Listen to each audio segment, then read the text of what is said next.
Saudara, kita akan melanjutkan bedah politik bersama Profesor Saiful Mujani. Topik kita kali ini adalah tentang tingkat penerimaan publik pada bakal calon wakil presiden.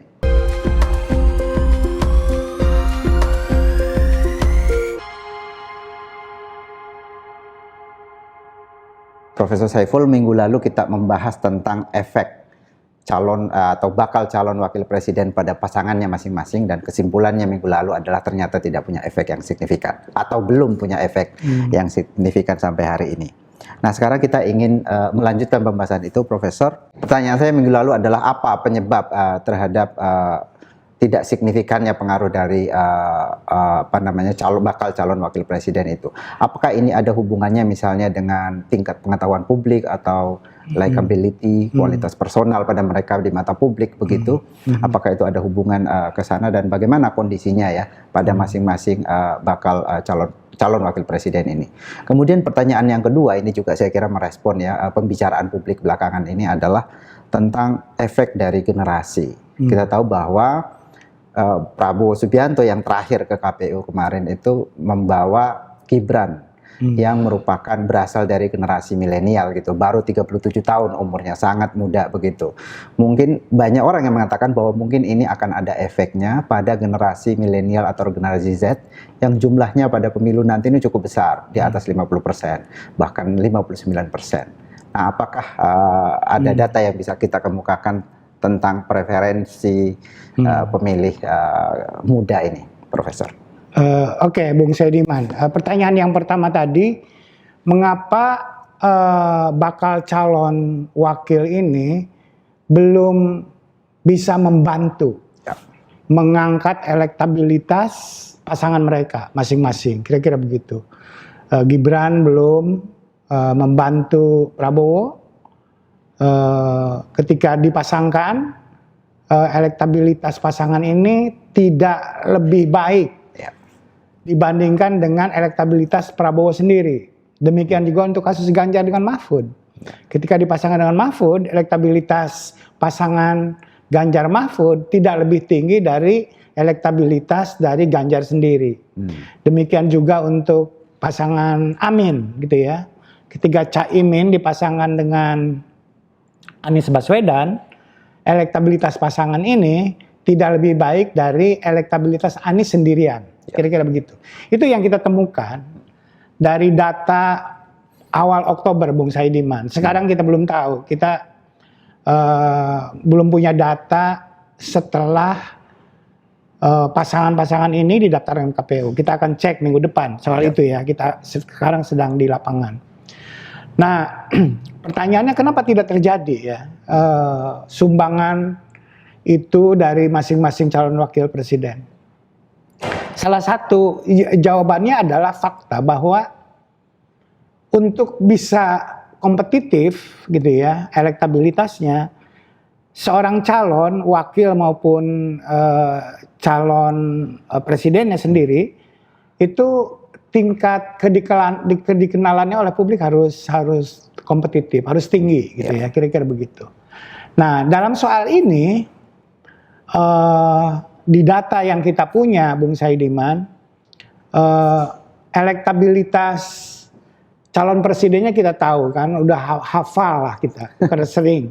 Pertama Pak Prabowo itu udah 95, 96, hampir 100% Pak Prabowo ya. Jadi udah sangat tinggi. Kedikenalannya. Ya. Kedua Ganjar Pranowo udah 80-an persen gitu ya. Demikian juga Anies gitu ya. Ya udah angkanya itu udah di atas 80, 85 bahkan, kira-kira begitu. Nah, sementara calon wakilnya ini, calon wakil mereka masing-masing sejauh ini itu masih jauh untuk menyentuh angka-angka mereka. Nah, kita misalnya di survei bulan awal Oktober, Bung Saidiman, ini kita menemukan misalnya Gibran memang elektabilitas 71, tinggi memang ya. Di antara tiga nama ini dibanding Mahfud dan dibanding dengan Muhaimin Iskandar, Gibran ini di survei terakhir Oktober itu 71%. Jadi tapi tetap ini jauh di bawah Prabowo yang 96%, Bung Saidiman. Kita punya angka Prabowo di sini. Nah, ini dia. Prabowo 96%. Sementara Gibran 71%. Ya. Nah, oleh karena itu di bawah ketiaknya Prabowo, kira-kira begitu. Jadi tersubordinasi Ya. dari sisi kedikenalannya terhadap Prabowo. Kalau dia ingin memberikan sumbangan, minimal harus sama. Atau mendekati lah kira-kira kayak begitu.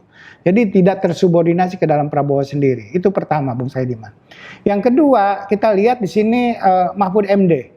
Ya. Di survei terakhir 62%. Jadi dalam sejak bulan Agustus, 3 kali survei terakhir memang semuanya ada kenaikan. Gibran itu naik sekitar berapa? 10%, 61 ke 71, Mahfud dari 53 ke 62. Cukup banyak, ya sekitar berapa itu? 10, 9%. Muhaimin Iskandar bahkan dari 37 ke 50. Cukup tajam gitu kenaikannya ya, karena dia deklarasinya lebih duluan, ya kan. Nah, itu popularitas. Tapi walaupun ada kenaikan, belum mendekati angka 90. Belum mendekati angka yang saya tunjukkan tadi, misalnya pada Ganjar yang paling rendah itu Ganjar pun udah 88%. Kemudian siapa? Anies juga hampir sama dengan Ganjar.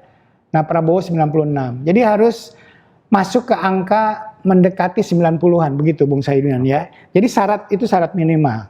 Itu pertama. Kedua, tingkat awareness kemudian di follow up dengan tingkat kesukaan, likability gitu. Itu juga penting. Kalau hanya dikenal tapi tidak disukai itu jadi masalah gitu ya. Nah, bagaimana dengan kesukaan dari 3 tokoh ini? Kita menemukan angka seperti ini, Bung Saidiman. Ya, kita lihat Mahfud itu di survei terakhir kesukaan terhadap Mahfud 83%. Terhadap Gibran 77 dan Muhaimin 65, gitu ya. Jadi dilihat dari kualitas awareness terbaik itu adalah Mahfud, 83%, gitu ya. Nah, kalau dilihat dari sisi ini, Mahfud biasanya di atas 2 calon wakil ini. Dan bahkan lebih baik daripada kualitas awareness dari calon presiden sendiri. Calon presiden kan yang paling tinggi itu 81% pada Prabowo gitu ya, di survei terakhir. Ini Anies 67, Ganjar 78, Prabowo 81.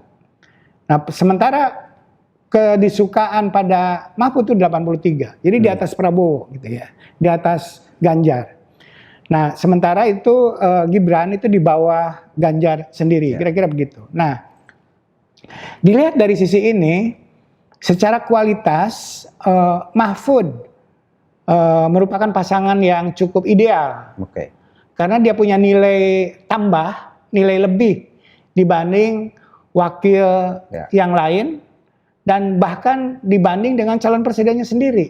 Jadi kualitas. Cuma masalahnya Mahfud itu awareness-nya belum tinggi. Ya, tapi kualitas pengetahuan publik terhadap dia lebih baik gitu kira-kira ya. Kualitasnya, betul. Jadi artinya begitu saya tahu ada yang namanya Mahfud, saya suka sama sosok ini, kira-kira begitu. Itu artinya kalau tingkat pengetahuan kedikenalannya naik, ini potensial menaikkan juga suara. Bisa menaikkan suara, kira-kira begitu. Dan apalagi kalau kenaikan awareness-nya itu kedikenalan daripada Mahfud, itu udah sama dengan Ganjar. Harus begitu. Kalau enggak, itu walaupun dia positif, itu tersubordinasi lagi ke Ganjar. Jadi membutuhkan Mahfud ini menaikkan awareness-nya. Itu ya. Nah, sementara itu Muhaimin itu awareness-nya juga masih rendah, tapi likability-nya juga rendah. Itu komplikasi sendiri gitu ya. Jadi sesuai dengan pasangan yang kita diskusikan minggu lalu, itu kan ada perbedaan yang cukup signifikan antara pasangan Amin dibanding dengan Prabowo Gibran dan Ganjar dengan Mahfud. Selisihnya signifikan karena basisnya untuk menopang elektabilitasnya itu kompetitif dengan lawan-lawannya itu adalah syarat kedisukaannya juga harus kompetitif. Ini terlalu rendah, kira-kira begitu. Juga pada Anies kalau dibandingkan, dia dibanding 3 calon presiden yang lain, gapnya cukup jauh.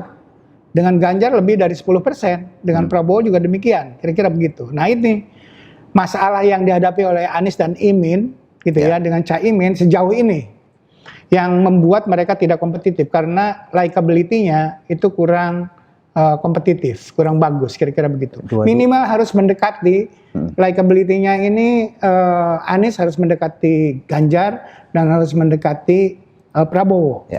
Nah itu persoalan kreatif, bukan soal kampanye atribut di mana-mana kayak gitu, bukan. Kalau ini soal udah kualitas.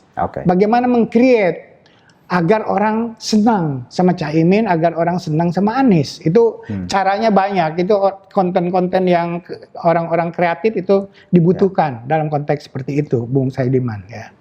Jadi saya melihat bahwa apa yang membuat wakil itu belum menyumbang kenaikan pasangan, itu pertama karena wakilnya tingkat awareness-nya masih rendah.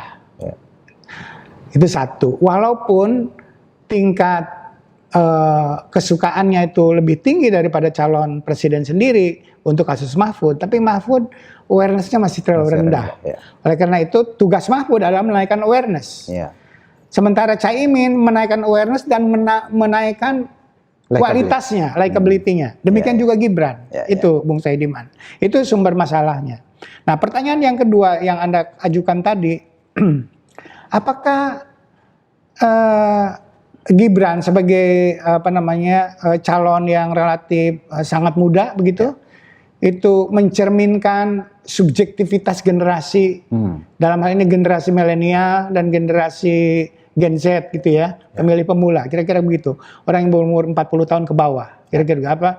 Itu kan umur kurang lebih umurnya Gibran.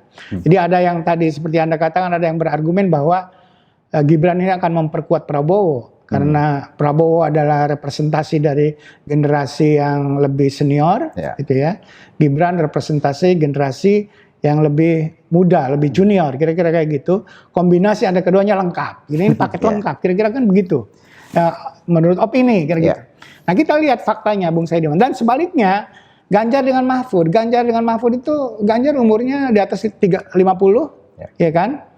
Udah senior, lah udah cukup senior gitu. Apa Mahfud apalagi kan gitu. Caimin sama Anies mungkin seumur dengan Ganjar kurang lebih kayak begitu. Sama, ya, gitu. Relatif sama, kira-kira kayak begitu. Oleh karena itu, yang beda banget dari pasangan ini memang Prabowo Gibran. Gitu. Oleh karena itu, ekspektasinya setidak-tidaknya dari tim Prabowo Gibran adalah ada bonus khusus untuk Gibran dari generasi milenial ke bawah. Apakah demikian faktanya? Jadi kalau itu benar, maka orang yang suka dengan Gibran itu mestinya bias pada kelompok milenial ini. Di kelompok milenialnya harusnya lebih tebal daripada yang kelompok yang lebih senior. Sebaliknya untuk Mahfud yang lebih senior, di kelompok milenialnya mestinya rendah. Dan di kelompok yang seniornya lebih tinggi. Kira-kira apa demikian gitu, faktanya ya. Kita punya analisisnya Bung Saidiman. Ini kita lihat. Ya. Jadi Gen Z nih lahir setelah tahun 1996 yang itu adalah bisa jadi pemilih pemula gitu ya. Itu populasinya 24% Bung Saidiman. Ya. Pemilih pemula masuk di sini ya, di Gen Z ini. Kemudian milenial yang lahir 81 ke 96 itu populasinya 38. Jadi kalau dijumlahkan ini Bung Saidiman 60-an persen, 62 bahkan, 63%, jadi besar, gitu ya. Jadi kalau tadi Gibran itu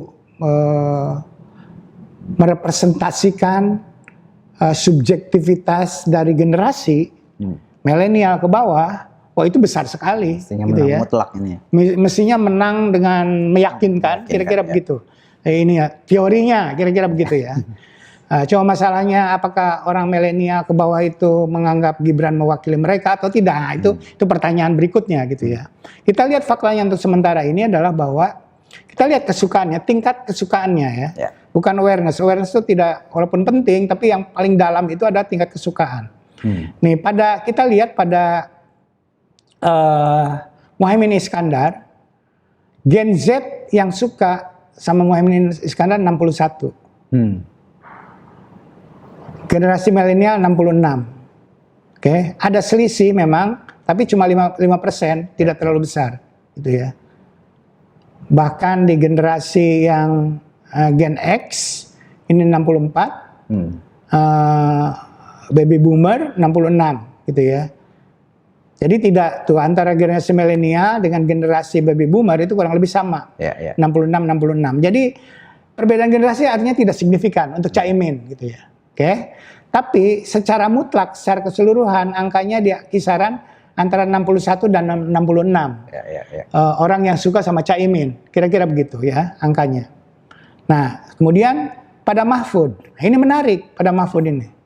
Mahfud tadi kan paling senior. Kalau ada subjektivitas generasi, mestinya dia lebih rendah daripada angka Caimin. Tapi ternyata lebih tinggi dari Caimin untuk Gen Z-nya, ya. Itu 83% yang suka. Bahkan dengan dibandingkan dengan Gibran, orang generasi yang lebih muda pun itu ternyata lebih suka Mahfud daripada Gibran sendiri. Gitu. Jadi 83 dengan 79 atau setidaknya seimbang lah, gitu ya. Ininya tidak ada perbedaan signifikan. Katakan begitu kalau mau kita bicara secara lebih ekstra hati-hati. Antara 83 dengan 79 kan cuma 4% bedanya, gitu ya. Tapi tidak bisa kita mengatakan bahwa Mahfud ini kurang disukai di kalangan generasi milenial ke bawah. Itu tidak ada, gitu ya. Pada Gibran rata-ratanya itu di bawah Mahfud, angka mutlaknya 79 dan 76, Bung Saidiman. Generasi Gen Z yang lebih muda itu yang suka sama Gibran 79%. Sementara generasi yang lebih senior, paling senior itu baby boomer, itu 74%. Selisihnya 5%. Memang yang lebih muda lebih suka, tapi selisihnya tidak besar juga. Dan kita bayangkan dengan Mahfud juga sama, 89 dengan 83, 6% bedanya, tidak terlalu besar. Tapi yang menarik adalah generasi yang paling muda ini itu lebih kuat tingkat kesukanya pada Mahfud, bukan pada Gibran, bukan juga pada Caimin. Nah, jadi oleh karena itu saya tidak melihat ada subjektivitas generasi di situ. Orang suka sama Mahfud bukan karena Mahfud tua atau muda. Berarti ada faktor yang lain. Demikian juga sama Gibran. Suka sama Gibran bukan karena dia muda, mungkin ada faktor yang lain. Oleh karena itu generasi menjadi tidak penting untuk menjelaskan dukungan terhadap 3 calon wakil presiden ini, Bung Saidiman. Ini menarik pada generasi yang lebih mudanya ini. Ternyata pikirannya lumayan terbuka begitu ya. Tidak hanya karena mereka muda maka sentimen umurnya ini muncul. Karena subjektivitas tadi. Subjektivitas. Karena itu banyak yang menganggap bahwa generasi yang lebih muda ini lebih apatis politik. Pokoknya dia lihat orang karena muda, kemudian mereka akan cenderung ke sana dan ternyata tidak. Iya. Jadi kalau dari setidaknya dari angka ini, dari data Lembaga Survei Indonesia ini, Bung Saidiman, hasil dari survei awal Oktober, kita menemukan bahwa perbedaan generasi tidak penting. Itu kesimpulannya. Perbedaan generasi tidak penting. Orang yang muda banyak yang memilih Mahfud, sama banyaknya kurang lebih dengan orang yang sudah senior. Dan yang lebih menarik lagi adalah orang yang lebih muda cenderung lebih banyak jumlahnya yang memilih Mahfud daripada memilih 2 wakil yang lain tadi. Atau bukan memilih, menyukai 2 calon yang tadi. Lebih positif sikapnya terhadap Mahfud daripada Pak Caimin maupun pada Gibran. Dilihat dari generasi yang lebih muda, yaitu generasi Gen Z dan Gen A milenium dalam hal ini. Terima kasih banyak Profesor Saifuddin. Jadi ini menarik sekali bahwa ternyata tidak ada subjektivitas generasi ya di dalam pemilihan bakal calon wakil presiden kita seperti yang ditemukan oleh Lembaga Survei Indonesia pada 2-8 Oktober 2023. Dan tadi yang pertama juga dikemukakan bahwa salah satu penjelasan kenapa ditemukan belum ada efek dari bakal calon wakil presiden pada pasangannya masing-masing, karena baik pada tingkat elektabilitas mereka rendah, juga ternyata pengetahuan publik atau kedikenalan mereka juga masih rendah dibanding dengan calon-calon presiden atau pasangannya masing-masing. Dan juga likability-nya juga, satu-satunya calon wakil presiden yang punya likability yang cukup tinggi adalah Pak Mahfud MD ya, tetapi sayangnya tingkat kedikenalannya juga masih rendah. Jadi saya kira itu kesimpulan kita pada diskusi kali ini. Kita akan ketemu kembali dalam Bedah Politik bersama Profesor Saiful Mujani selanjutnya.